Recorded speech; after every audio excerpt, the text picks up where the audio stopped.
ஆலயா cotton trending வேட்டிகள் ஷர்ட்டுகள்.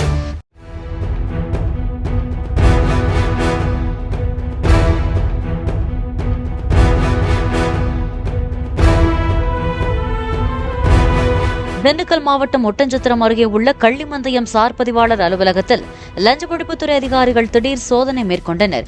அப்போது sir பதிவாளர் மூர்த்தியின் சாப்பாட்டு கூடையில் மறைத்து வைக்கப்பட்டிருந்த கணக்கில் வராத 4,41,000 ரூபாய் பறிமுதல் செய்யப்பட்டது. அலுவலகத்தில் நடைபெற்ற பத்திரப்பதிவுகள் மற்றும் ஆவணங்களை அதிகாரிகள் ஆய்வு செய்த நிலையில் சார் பதிவாளர் மூர்த்தி மீது லஞ்ச ஒழிப்புத்துறை அதிகாரிகள் வழக்கு பதிவு செய்து விசாரித்து வருகின்றனர்.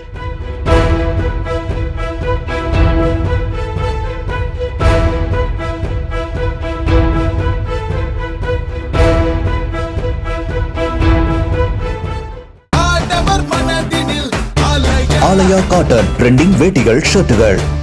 பிளே ஸ்டோர் மற்றும் ஆப் ஸ்டோரில் இருந்து பாலிமர் செயலியை QR கோடு மூலம் பதிவிறக்கம் செய்யுங்கள். செய்திகளை உடனுக்குடன் பெறுங்கள்.